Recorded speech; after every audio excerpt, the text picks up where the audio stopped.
setiap ucapan itu adalah doa. Jadi bilangnya saya lagi usaha chopper, ya mudah-mudahan usaha chopper ini bisa menghasilkan yang lebih dari yang diinginkan. Ya wong dene nantinya masalah hasil kita cuma bisa berdoa, berusaha, ikhtiar, dan yang menentukan ya hanya Allah Subhanahu wa Ta'ala.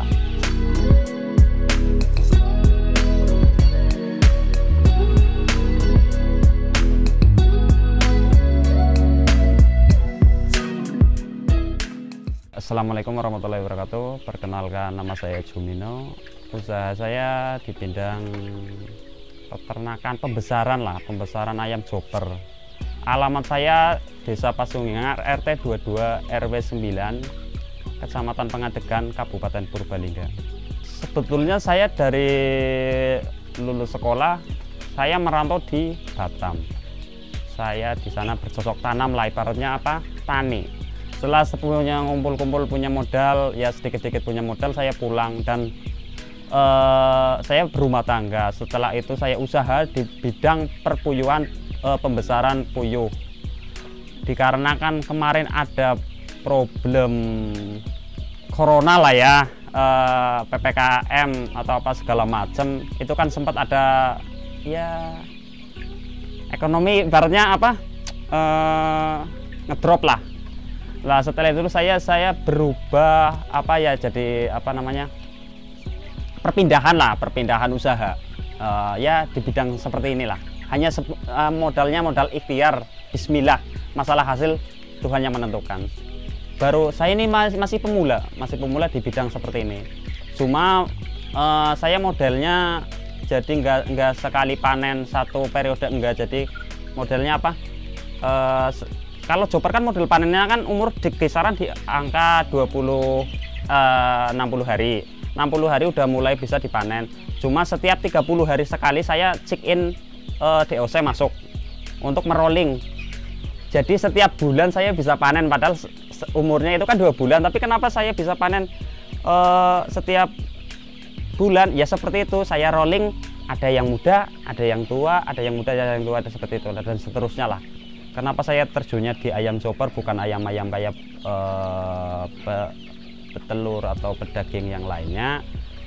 Kalau ayam chopper itu sendiri lebih untuk kesehatan lah, untuk kekuatan fisiknya, karena dia kan lari ke ayam kampung asli sih, sebagian genetiknya lari ke ayam kampung. Jadi ya untuk kesehatannya lebih kebal ayaman chopper daripada ayam-ayam kayak contoh broiler lah, seperti itu aja. Tip ternak ayam chopper yang baik: 1, di masa brooding dan penentuan bibit. Karena apa? Bibit itu juga itu sendiri ya sangat-sangat menentukan, dari bibit itu bagus atau tidaknya bibit itu ya sangat menentukan hasil kedepannya. Kayak contoh, enggak saya kasih contoh sih, ibaratnya kita beli bibit itu enggak berkualitas, ya yang jelas itu akan mempengaruhi. Contohnya apa? Kita target, padahal kita target di umur 2 bulan, kita target FCR 2,23 contohnya lah, tapi bobotnya nggak masuk, ya kita pasti jebol di situ. Faktor yang sangat mendukung itu dari semua unggas, faktornya apa? Itu air. Kalau air itu bagus, insya Allah di hewan itu ya bagus. Dalam artian bagus kan kadar koli. Udah dibilang setiap orang, setiap perusahaan yang dari yang perusahaan kecil sampai yang perusahaan besar, itu penentu yang sangat menentukan itu nomor 1 itu air. Kedua, kalau masalah chopper itu bukan seperti ayam-ayam yang lain. Kalau contoh ayam KUB itu masih kita bisa meracik dengan pakan-pakan yang lain. Kalau produk chopper itu sendiri memang harus pakan yang contohnya pabrikan lah. Menurut saya, itu pengalaman saya dulu, itu pernah saya meracik dengan 50% pakan pabrikan, 50% pakan ya kayak contohnya kita katul apa segala macam, tapi hasilnya malahan kitanya ya rugi kayak gitu. Yang saya rasakan yang paling sering lah ya, kalau yang kefatalan itu di kena gumboro, tapi yang paling sering itu CRD lah. Kalau CRD sudah masuk udah agak parah, itu susahnya bukan main. Itu CRD yang paling saya rasakan seperti itu. Masalah obat, siapa tahu rekan-rekan ada yang menanyakan, emang obat CRD panjenengan yang pakai apa sih? Kalau saya pakainya untuk pengobatan darurat. Ini ada pengobatan darurat, saya menggunakan Tremezin. Tapi untuk hari-hari saya sarankan bagi yang berminat atau mau usaha ayam chopper itu pakai ibaratnya empon-empon lah, atau kita bisa bilang ya jamu Jawa lah. Itu lebih efektif. Kenapa? Kalau dilihat dari ayamnya di umur nanti 45 atau 45 up, 45 naik ke atas, yang jantan-jantan kayak contoh kayak gini kan jantan, nanti yang kayak gini jantan, di cengernya pun kelihatan lebih menawan lah, mempesona. Kenapa mempesona? Dia lebih ada kemerah-merahan kayak gitulah. Pun ayamnya lebih sehat. Beda dengan yang namanya obat-obatan, saya tekankan lagi ya. Tapi kalau untuk jamu, menurut saya dan pengamatan saya, jamu itu bukan pengobatan, tapi pencegahan. Jadi alangkah baiknya dikasih jamu itu dari sebelum kena ya berjalan, karena apa? Jamu otomatis lebih murah dibandingkan produk-produk dari perusahaan lah.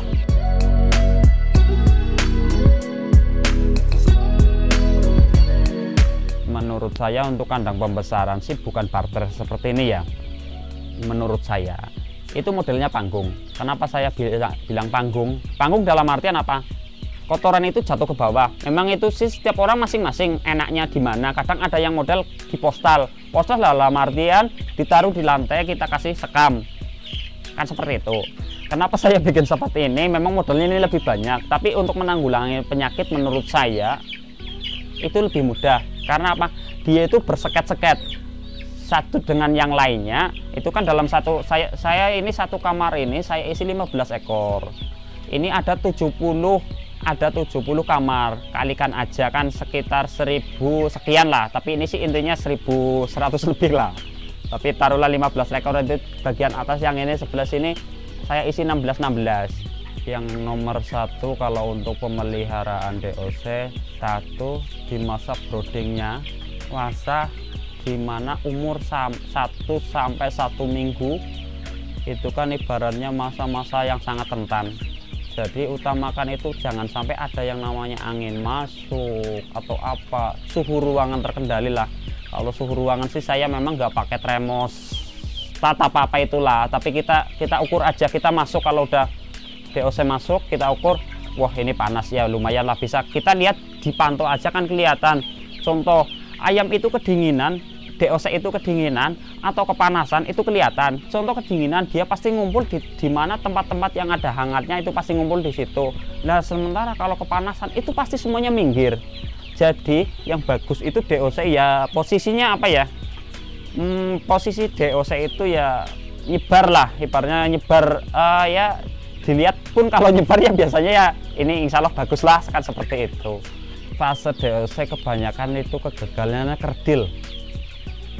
Kalau untuk ayam chopper karena dia itu agak kebal sih, saya bilang kan agak kebal. Kalau pemanasnya kurang, si faktor utama sih nggak cuma pemanas, adalah faktor-faktor yang mendukung. Contoh kalau nggak kebetulan kita ngambil DOC itu DOC bukan fresh. Dalam artian bukan fresh apa?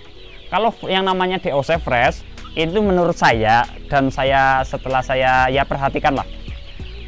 Kalau yang fresh kan ibaratnya menetas langsung kirim, kita masuk ke peternak langsung masuk brooding. Sementara kalau nggak fresh kan ibaratnya dia udah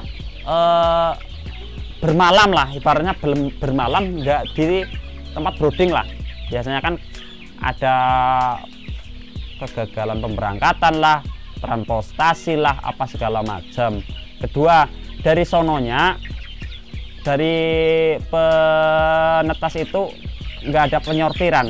Kan sebetulnya setiap DOC kan ada penyortiran, ada grade A, grade B, grade C. Dalam artian apa? Yang grade A berarti yang unggul lah, ibaratnya bisa dikatakan yang kualitas platinum dan lain sebagainya kan seperti itu. DOC di kandang brooding itu dari umur 1 sampai 30 hari. Tapi untuk pemanas, ini masalah pemanasnya. Pemanas yang full 1 sampai 13 hari full. Tapi kita lihat juga kalau umur 1 minggu ternyata wah ini lumayan panas, kita ya matiin kan untuk ngirit-ngirit kan, matiin di jam-jam 10. Kalau wah ini lumayan panas jam 10 kita matiin, kita tengok lagi jam 3-an kok kelihatan oh ini mulai dingin, kita hidupin lagi. Nanti di umur eh, 25 saya betul-betul los, nggak pakai pemanas loh, dalam artian loh sama sekali nggak siang nggak malam itu nggak pakai pemanas. Cuma kita main di tire bagian luar kandang. Kalau kelihatannya itu kedinginan, kita tire kita tutup. Tapi kalau dia kepanasan, kita tire buka, tapi perlahan, dalam artian perlahan, nggak sekaligus kita buka brah, itu enggak. Jadi semua itu kan butuh yang namanya apa, ya sedikit-sedikit lah. Dia kan nggak kaget lah, ibaratnya kita orang Jawa yang lawongan wiwi langsung kaget, langsung debrah kan kayak gitu. Jadi sedikit-sedikit lah. Kalau saya umur 1 sampai umur 8 hari yang sering itu saya menggunakan pre-starter. Kan ada starter, ada pre-starter. Kalau pre-starter itu untuk pakannya biasanya dari sononya pun proteinnya lebih tinggi, berkisaran 22 sampai 23, harganya pun otomatis lebih mahal lah. Kalau butirannya pun biasanya lebih kecil. Nah, nanti 8 hari sampai 30 kita menggunakan protein yang 21. Berarti harganya yang dimurahin sedikit loh. Nanti umur 40 sampai panen kita beda lagi, kita menggunakan yang protein 20. Orang ada dua sisi yang berbeda ya. Kalau teman saya menggunakan kandang box dibikin box lah. Kalau saya enggak lah, saya pakai yang simple aja. Kenapa?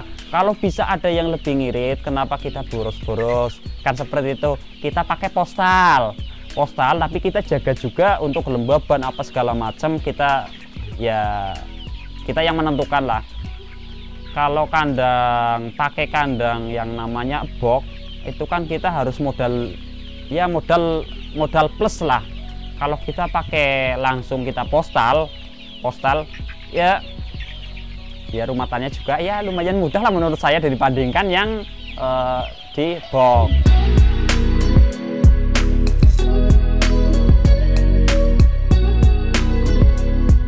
Kalau yang paling sering sih saya dari total 1100 saya selalu mulai memanen di umur 60 hari. Malah kadang 60 harinya belum masuk. Belum 60, baru 59 lagi jalan ke 60 karena itu kan malamnya. Itu rata-rata di umur itu saya ambil 50% dari total ayam itu, ya berarti sekitar 550. Itu 9 kita ambil rata-rata itu 9,2. Kadang-kadang kalau lagi rezeki 9,5, berarti 9 on 9,5 lah, berarti 10 kurang sedikit lah. Itu total kita kan ngambilnya total. Kadang sih memang ada yang 11 loh. Kalau kita kilonya satu-satu, tapi kan kita enggak, kita kan ngambil 9 up kita total 500 ekor, 500 atau sekian itu total sekian kilo. Setelah kita total sekian kilo kita rekap bagi ekor, ternyata ketemu, kalau kemarin itu ketemu 9,2. Kalau yang panenan dulu itu 9,5 di umur 60 pas. Kalau saya masalah pemasaran saya biasa, karena saya rasa populasinya saya agak, menurut saya, bukan menurut orang lain. Mungkin menurut orang lain lah segitu sih sedikit lah, cuma 1000 sedikit. Kalau menurut saya rasa saya kan karena kemampuan saya cuma mau segitu kan, saya rasa banyak. Jadi saya kasih ke tengkulak. Jadi bukan saya yang memasarkan langsung, enggak, saya kasih ke tengkulak. Masalah bibit saya belinya bebas dari produk siapapun yang dia menawarkan saya agak murahan sedikit dan kualitasnya bagus, otomatis saya beli. Jadi kadang-kadang ada yang bilang, wah itu mitra saya ternyata panenan dijual ke orang lain. Padahal saya nggak ada ikatan sama siapapun. Dari yang memanen itu sendiri saya bilang, kalau contoh itu ayamnya nanti besar buat siapa, kan kayak gitu. Kadang ada yang nanya-nanya kayak tengkulak kan kayak gitu, nanti besar buat siapa. Saya nggak pernah janji sama siapa tengkulak, sama siapapun. Jadi yang harganya berani agak tinggi sedikit saya jual sama dia. Itu pun kalau dia mau. Kalau dia nggak mau ya saya lemparkan yang lain. Karena apa, unsur jual beli ya, kita punya barang, dia punya uang, dia mau beli barang saya saya mau menjual barang ke dia, ya saya bebas.